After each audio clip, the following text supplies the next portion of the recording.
So guys, nakikita niyo po sa screen na po, date ay 9:23, kanina po alauna ng tanghali ay dumating na po yung ating withdrawal from Payoneer po. Ayan po yung ating winidraw in final po natin nung nakaraang linggo from Star Maker to Payoneer. So kasi po ipapakita ko po sa inyo kung paano po ito transfer to GCash. Pero bago po tayo pumasok sa ating GCash, is papakita ko po muna sa inyo yung pong aking withdrawal application po nito pong nakaraang September 15. Ayan, ang sabi po kasi sa system is 7 to 14 days daw po ang pag-iintay natin bago po makapasok ang ating withdraw dun sa ating account.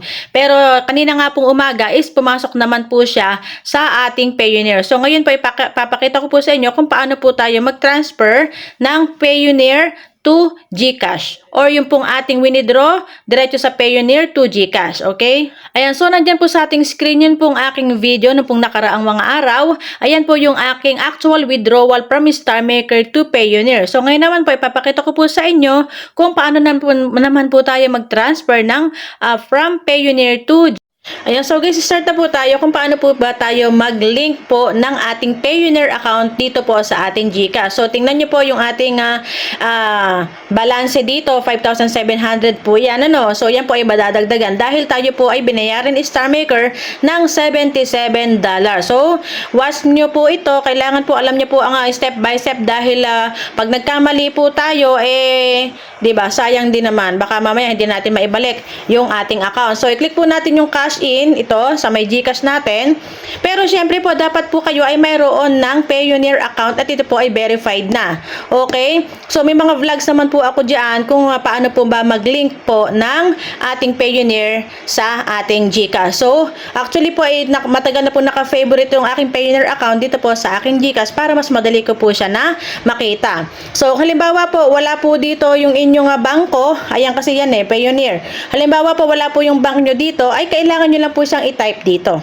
Okay, and then i-favorite nyo lang po para madali mo sa mahanap. So, i-click po natin kasi po itong recent partners natin is ito po talagang Payoneer. Okay, i-click po natin. Ito po yung ginagamit ni Star Maker, Payoneer, PayPal o kaya po i-bank transfer. Okay?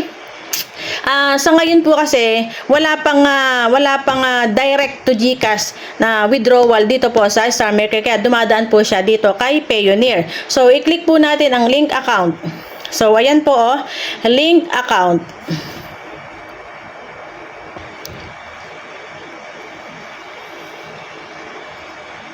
Ayan, syempre po pag nag-link po kayo na pag nag-link po kayo ng Payoneer, syempre po hahanapan po kayo ng password. Okay? So, kailangan po ang inyo pong mga detalye is kailangan ay nakasave. So, sign in.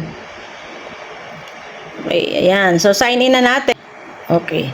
So, ayan po, medyo nabagalan lang po. Ayan, nakalink na po siya yung ating Payoneer dito po kay GCash. So, i-click lang po yung okay sa baba. Ayan.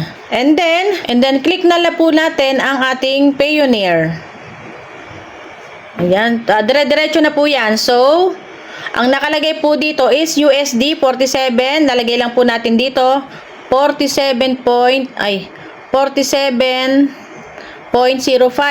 dollars. Okay? Napakalinaw po niyan. And then next, 47.05. Then next.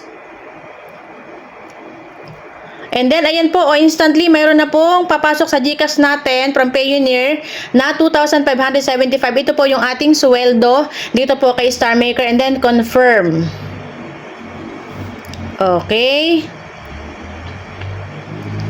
Confirm. And then, Payoneer cash in is being processed. Kindly wait to up to 24 hours. And then, okay ulit. Ayan. Pero ang alam ko ay talagang yun po ay kahit na mayroon yung 24 hours, yun po ay papasok na po dito automatically dito sa loob. Ayun po cash in from Payoneer 2,575. So, nakita po natin, di ba, nadagdagan na po tayo ng 2,500 plus. Ito po yung ating salary from Star Maker. So, ganun lang po ang pagkuha ng ating sweldo from Star Maker to Payoneer to GCash. Ayan. So, happy earnings everyone. Thank you so much for watching. God bless.